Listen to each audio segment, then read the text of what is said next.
Filhos queridos, amado povo de Deus, nós estamos numa novena que tem por tema geral, Jesus misericordioso, dai-nos perseverança na missão.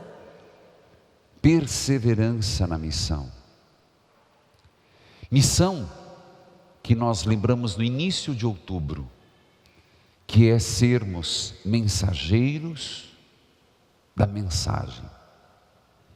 E nunca o mensageiro pode se tornar maior que a mensagem, porque a razão do mensageiro é a transmissão da mensagem. Nesse contexto, a mensagem de Jesus hoje pode ser mal compreendida. Por isso, é preciso esclarecer. Jesus fala sobre sermos espertos nas coisas da luz. Aqui não se trata de ser espertalhão.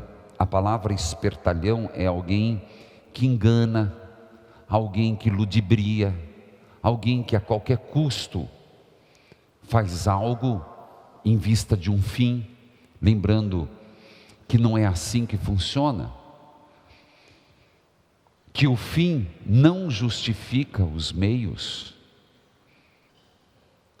Portanto, Jesus está dizendo o quê? Para que sejamos espertos, e aqui eu distingo a palavra esperto no conceito de Jesus, muito distinto de espertalhão, porque espertalhão nós estamos cansados de ver. Pessoas que a questão não é roubar, é não ser pego. A questão não é desviar dinheiro e não deixar lastro. A questão é você ser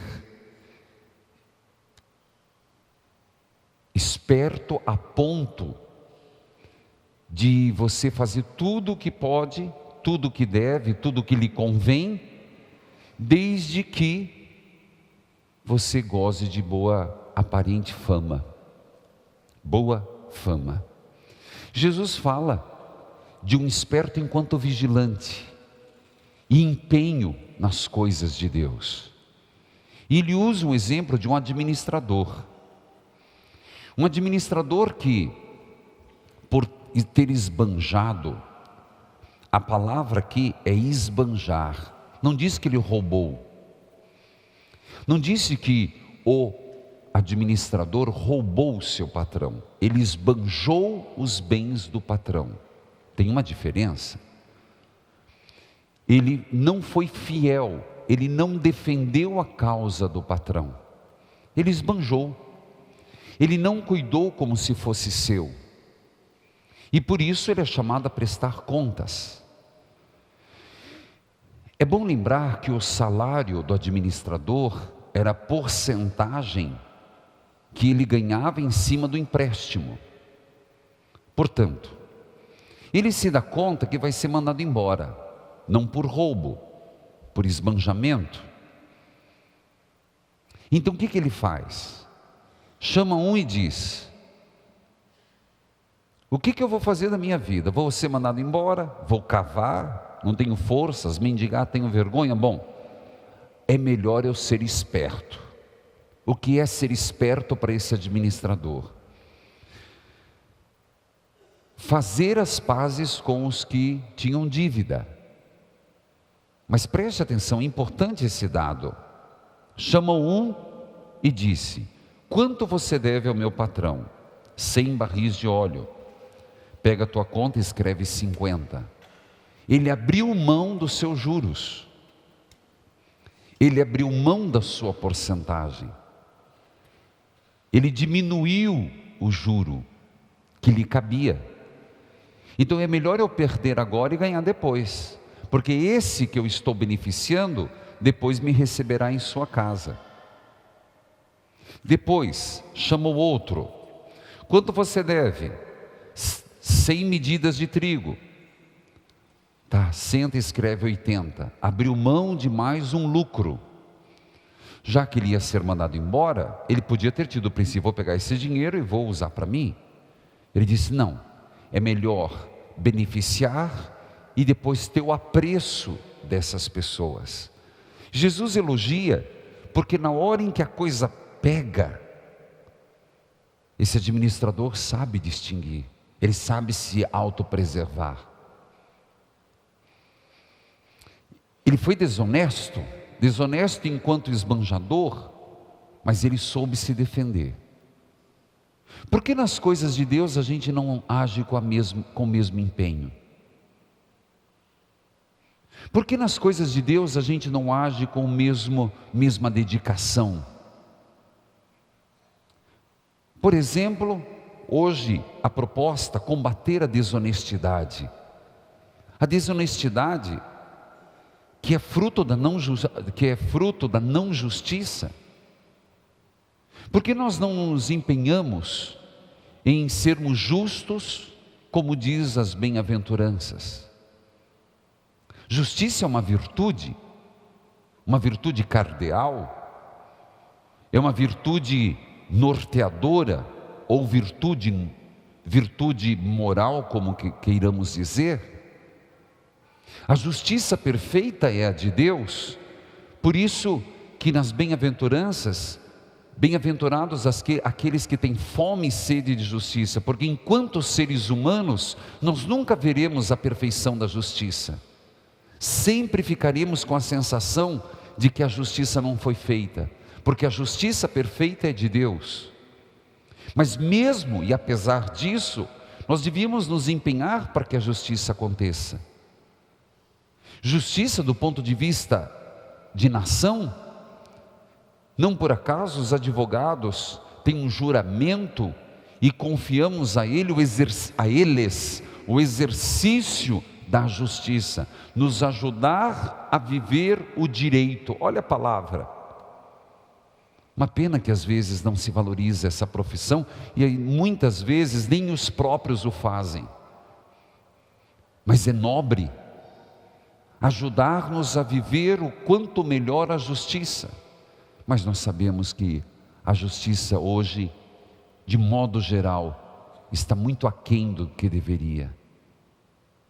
É impressionante, a gente se dá conta que, diante de tantas coisas, a justiça não acontece, principalmente para aqueles que são mais fracos e não têm dinheiro, principalmente para aqueles que mais precisam, a justiça não se manifesta. É uma sensação de impunidade, é uma sensação de injustiça. E essa sensação generalizada de injustiça não está de acordo com Deus. Não é a vontade de Deus. Nós somos chamados ao exercício da justiça. Isso é uma baliza importante para o mundo. Isso é uma referência importante, porque nós não podemos nos contentar com a injustiça. O grande problema é que essa é a percepção que eu tenho, a pessoa só se sente motivada quando ela passa por uma situação igual. Se ela está vivendo um momento de injustiça, há uma revolta, enquanto o outro não me toca. Injustiça. Nós tivemos agora, e a previsão é de 3 meses, mal estamos começando o tempo de chuva. O que é que leva de ano a ano sempre os mesmos casos de alagamento? O que vimos hoje em Minas Gerais foi que uma represa não, tem um outro nome, perdão. Barragem, muito obrigado, estava esperando um sopro. Uma barragem estourou, mas de modo geral, começam as chuvas, os mesmos locais, é bueiro, é alagamento. Não lhes parece que existe uma indústria econômica da desgraça alheia? Por que não se resolve os problemas? Parece-me que há uma injustiça em relação ao povo. Deixa que aconteça, será a oportunidade de se roubar mais. Deixa que aconteça, será uma oportunidade de desviar verbas. Se os problemas existem nas capitais, seja pela seca, seja pela chuva, por que se protela para resolver? Por que as obras são tão demoradas? Para dar tempo de superfaturar? Então existe uma indústria da desgraça alheia. Isso é uma injustiça que clama aos céus. Isso clama a ira de Deus. Aí você vai dizer, mas o que eu tenho a ver com isso, padre? O senhor está falando para mim, o senhor não está falando para os governantes. É porque eu quero mostrar que a injustiça, ela é muito ampla. Mas na hora que nós votamos, nós estamos exercendo a justiça. Começa aí. Começa aí.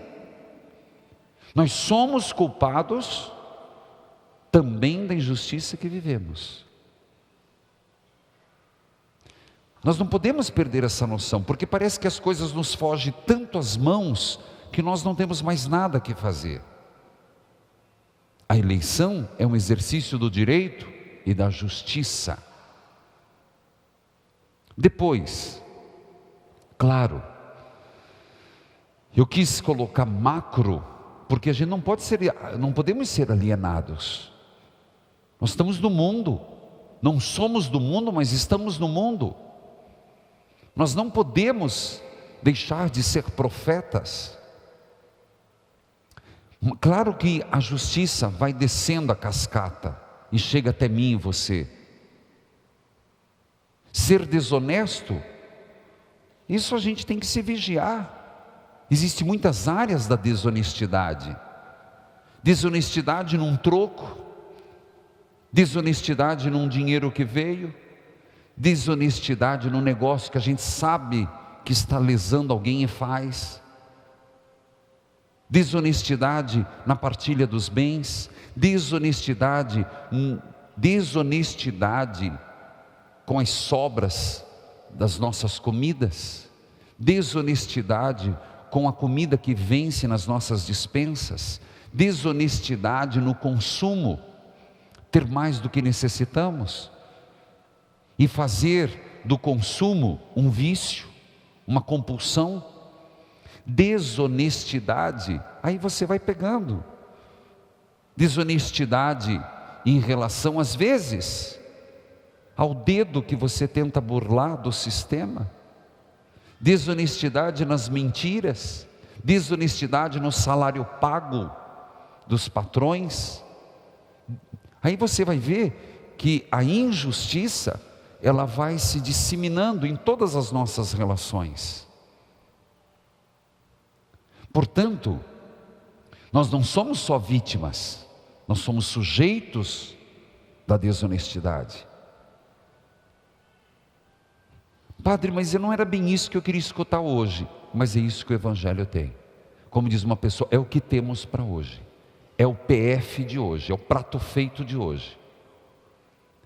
É o que o Senhor está mandando nos questionar. Lembrando que ter fome e sede de justiça é uma razão da nossa santidade. Portanto, nos vigiemos. Tenho a impressão de que passa-se uma máxima: não seja pego.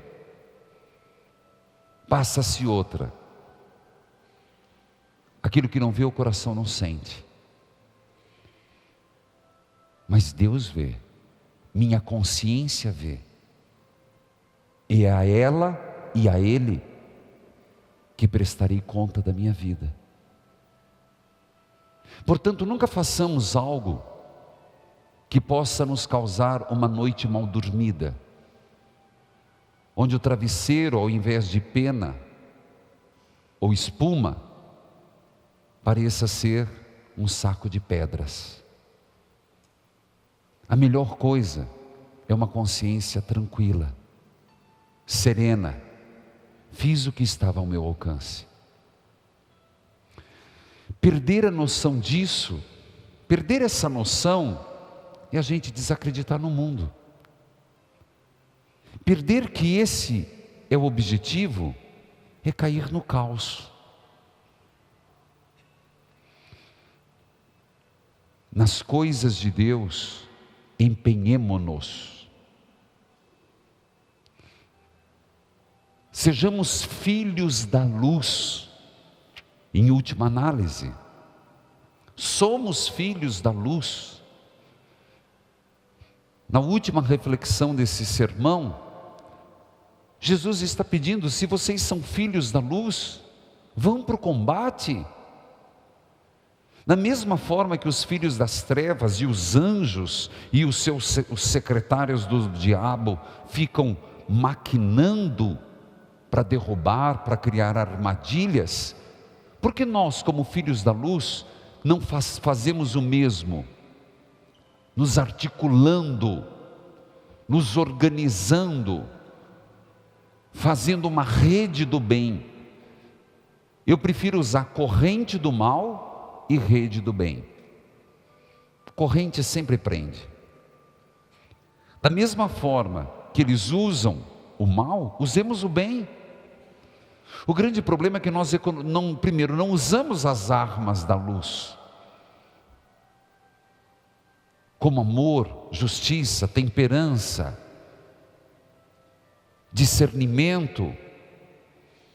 Nós não usamos e não agimos com articulação. Somos um povo numa mesma fé, mas não articulados.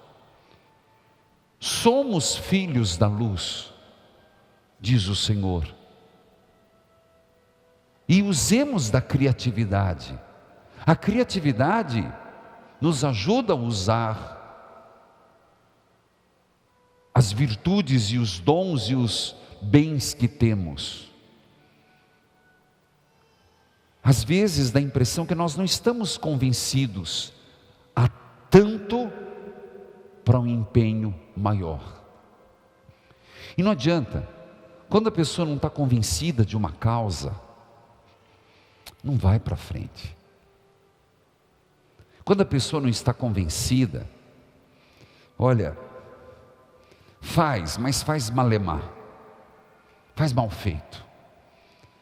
Quando a pessoa não põe o coração, a gente veste a camisa. Quando a pessoa não transpira aquilo, há pouco empenho. Então, será que nós estamos convencidos do bem, da busca de Deus, de Jesus Cristo, vestindo a camisa, transpirando Cristo, nos empenhando em Cristo? Ou a gente, uma pequena parte do eu, volta-se para Deus, mas a maior parte de mim fica no mundo. Coração dividido não serve a ninguém. Não podeis servir a dois senhores, a Deus e ao dinheiro. Ou amarás a um e odiarás o outro.